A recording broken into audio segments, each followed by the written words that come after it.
we'll do an intentional project with these teams. We'll take a team from the suburbs, a team from inner city, or our teams, and we'll bring them together, and they'll play with each other, not against each other. And then we might have a cookout, and we might just have some conversational time where we're going to talk about, the racial climate in Memphis, and what does the Bible say about race. And even though we might be of different color or different ethnicity, the gospel is based on only one color, and that's red, the blood of Christ. Mid-South Viewpoint, a Christian news and information feature of Bott Radio Network 640 AM, discussing the news, views, issues, and concerns that affect our community.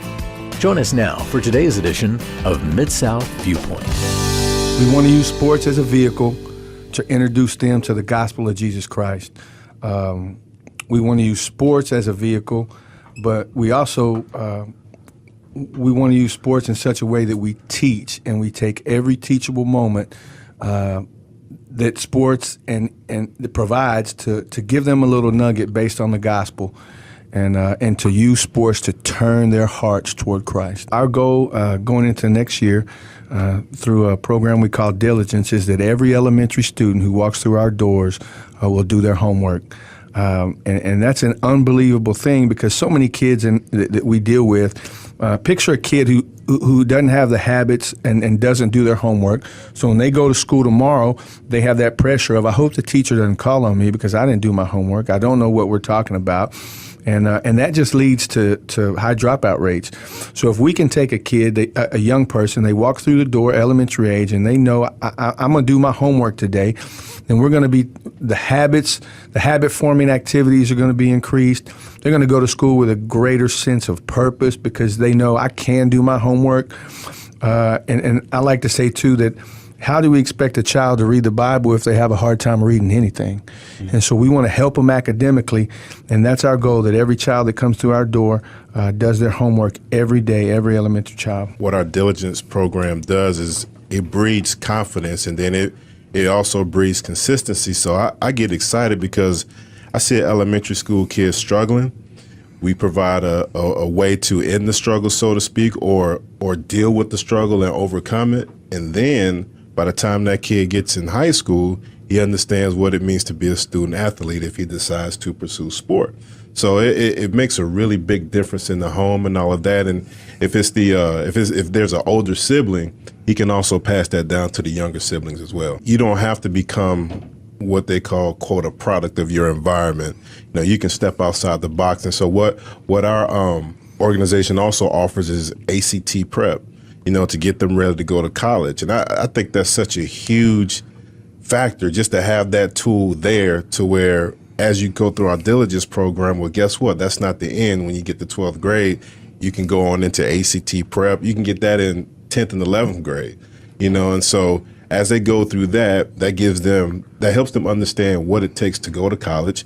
They also find out about, how do I apply for financial aid, all those type of things like that. And then it may not be a university, maybe it'll be, community college. It'll be something that will give me hope, give me some type of vision that, hey, I can go further in my education. I can experience higher education and then be a positive asset to society once all of that is done. I see a lot of kids who really believe that they cannot do anything. And so when you bring them a person who truly cares for them, really all these kids need is that confidence. I think we all have seen stories or where we have a kid who's struggling through something and just feels like he just can't do anything, and then you spend that quality time with him, building him up. And after a while, you see this kid just do amazing things. And so that is a big confidence booster for them. When I talk to my coaches who serve with us at MAM, and I say, hey, how was your game today? I don't want to hear we won. I want to hear, you know what, little Johnny today made his first layup, or little Johnny had a hard time and I got to encourage him through that. But we really could care less about the score. We really want to know how's God using you in the activities you're doing with these children to impact them for the cause of Christ. We want to teach them fundamental skills so that they can be successful. But once again, the basketball is just a vehicle to share the gospel. Just like the tutoring, when we do diligence and the children are doing their homework, we're going to do a devotion during homework time. We always want to do our best to bring it back to the gospel of Jesus Christ. And how can we be Jesus with skin on, and give them life and truth transference? We want to live life with them, and then we want to transfer the biblical principles, the biblical truths that we know is true, to them in what we say and what we do. Many years ago, a guy named Gib Vestal was an investment banker, worked at Morgan Keegan, and coached a girls basketball team to AAU national championship, and at that time he was kind of disillusioned with AAU, and you know, a lot of people are familiar with Amateur Athletic Union, and many kids play basketball, but a lot of coaches aren't trying to encourage or build kids; they're just trying to win games. Well, Gib wanted to encourage kids, so he started a league, just a basketball league with Christian principles, for a Christian girls league here, and as the vision caught on and as things grew, the ministry just continued to grow. Pastor Kelvin Bowen, who's no longer with us, played a huge role in that. Larry Lloyd with Memphis Leadership Foundation played a huge role, and James Armfield, who is our president, and they all play a huge role in the beginnings of MAM. But over the years, MAM started to change, and that not just a basketball league, but they asked a question, what would happen if we got a couple gyms, and we started having kids come to them, and we started, you know, seeking more time with kids through having those facilities, and so in the past 8-9 years, it's grown from a league to, you know, now we have 14 sites with a golf course. The Kroc Center is about to open, and we're going to be partnering with the Salvation Army to run and manage the sports portion of that. And so, you know, God saw fit, despite our involvement as sinful men, to grow this ministry. And I think one of the things that's unique about it is that league is still in place. It's not girls only, but at MAM we have about 13,000 kids year-round that play in our league, suburban and urban. And so that was one of the things when I moved back to Memphis, I was looking for what God was going to have me do. When I saw that, that's what attracted me to MAM firstly, was taking the suburban youth and the urban youth and purposely mixing them together in the same environment to break down those racial walls that exist, to infuse that environment with the gospel and the love of Jesus Christ, so that the African American, the Caucasian, the white kids in Memphis, the Latino, any kids that are involved in our program can see that even though we're different, Jesus loves us all the same. Yeah, I do see change. And what's key, I think, is exposure of both cultures, you know, understanding how each other operate, how each other function. For example, you know, we may have a suburban team, we may have a team from the inner city play each other, but at the end they can come together and still, I would say, paint the picture of racial reconciliation there. You know, so it's great to see that, you know, and so our inner city kids get a lot of exposure. And it's funny because they don't know, they're pretty standoffish at the beginning because they just don't know what to expect from each other. But once you get the two cultures together, it's something to see. It's something to see that how race doesn't matter, but the basketball is what's in common. You know, so now that the basketball is in common, let me understand a little bit more about you. You know, so that begins to break down the stereotypes from both cultures. It begins to break down the stereotypes, and we do see change. You know, we have a lot of other ministries that come down as well that partner with us. From Arkansas, I think we talked about that earlier and all of that. And you see relationships built within a league because a young man who's in the 6th grade, he's going to play the same team maybe 3 or 4 times in that league, and so they begin to know each other. A few of our sites, we'll do an intentional project with these teams. We'll take a team from the suburbs, a team from inner city, or our teams, and we'll bring them together, and they'll play with each other, not against each other. And then we might have a cookout, and we might just have some conversational time where we're going to talk about, you know, the racial climate in Memphis, and what does the Bible say about race? And even though we might be of different color or different ethnicity, the gospel is based on only one color, and that's red, the blood of Christ. And so we do some intentional relationship building at times with those groups. One thing that I love about our leagues and our staff are our coaches.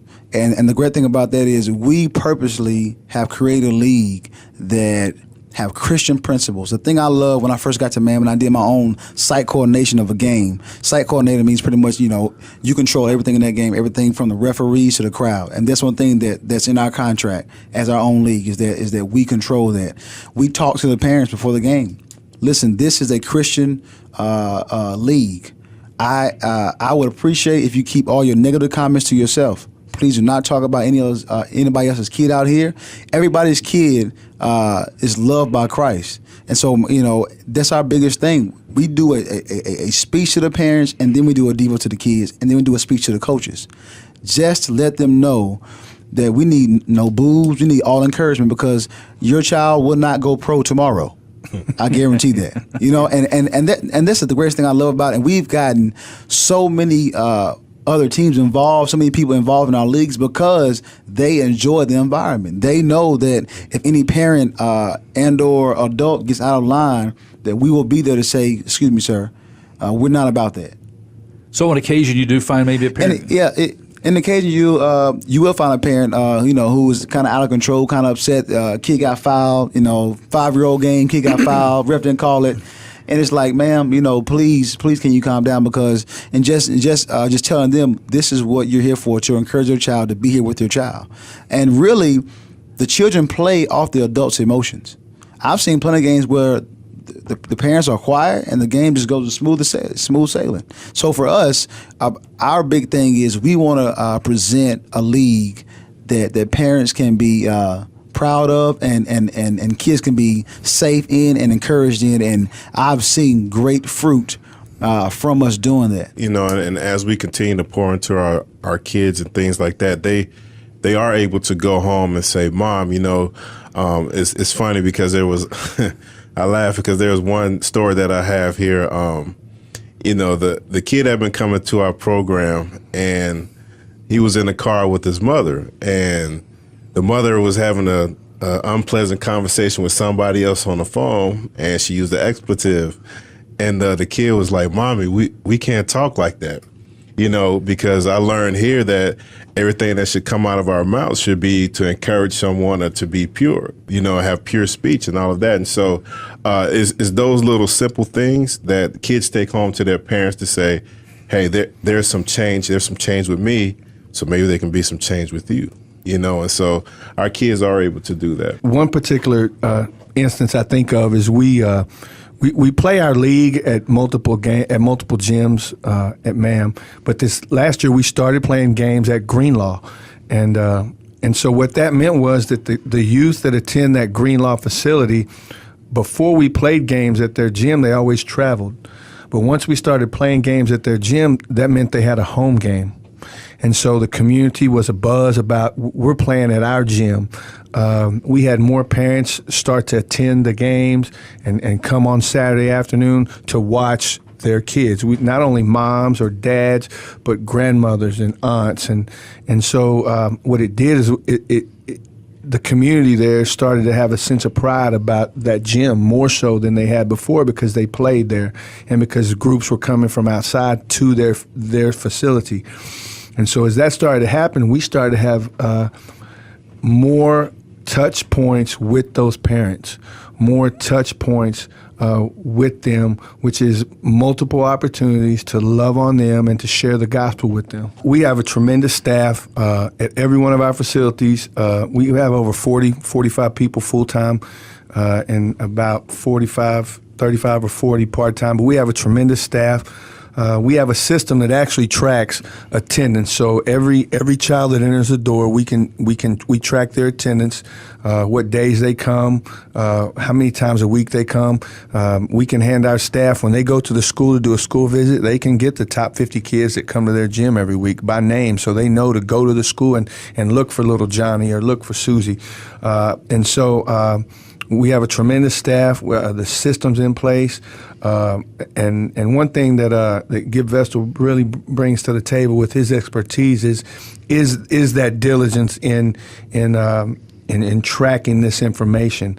But it all goes back to our staff and really having a heart and a vision for these kids, and our goal isn't to stop at 15. I'd like to see more centers in more communities. That means more kids can come to Christ. We have so many opportunities to volunteer and be involved. We have people who volunteer, who cook, who grill out hot dogs and hamburgers in the evening when the kids come for tutoring, and they're a part of our program till 8:30 or 9 at night. Then we provide them a meal at dinner. So we have people that come and cook food. We have people who volunteer after school to read to the elementary kids. We have volunteers that come in and want to assist elementary kids with their homework. We have volunteers who come in and just say, you know what, I want to be a team fan. And what a team fan does is, they are basically a fan of a certain team we connect them to, and they might bring cookies and Kool-Aid or Gatorade to practice, and then they show up at the game and they cheer for the kids. And they're just a constant encourager. But we like to say we'll take anybody who fits our criteria to volunteer, and we'll find a way for you to use your gifts and talents that God's given you to impact these kids. At any amount of time. We have volunteers who come an hour a week. We have volunteers that come 2 hours a week. We have volunteers that come an hour a month. So we have multiple venues that people can volunteer. All we want you to do is love Jesus with all your heart and love kids. We do send forms home for a parent to fill out, just for them to know what we're about, so they'll know what's going on. So we have them in our records and everything. So yes, we do need parental consent. But a lot of times when those parents do sign those sheets, it takes us really for them to see that we really care about those kids. A lot of times we just try to meet needs, and by us meeting those needs, we win over those parents. Because I've seen some of the roughest, toughest parents you can find, but when they see that you care for their child, they see that you love their child, then it's almost like the door is open. Because a lot of times we are the parent that they really want to be, but sometimes their lifestyle kind of allows them not to be that. And so a lot of times they kind of live through us. I've heard his parents tell me, Coach, do whatever you need to do, with my son to get him where he needs to be. You have all my support and everything. I mean, I've heard that numerous times from parents. And I think sometimes, man, we all play a role as some kind of father figure and or mentor to a kid, whether it be boy or girl. Age group we serve is 8 to 18, and if it's free. A child can come in our gym, walk in our gym, and we're going to pursue them and have them fill out that paperwork, even to the point that I'll have coaches get the kid's address and go to the house and seek a conversation with the parent and then let them know what we're about. We just love the fact that when we do receive the parent support, it's just amazing, even for the kid to see, okay, not only do you love me, but I see my mom coming alongside and she's treating me similar to what you're treating me. And so it's almost like a boost to the parent saying, hey, you can do this. And I think for them, it's almost just like, these aren't their children, yet they're loving them as they are their children. And so I've seen a lot of parents step up to the plate and take care of business when it comes to being a mom and or dad. And also too, it's we get a lot of kids from all walks of life.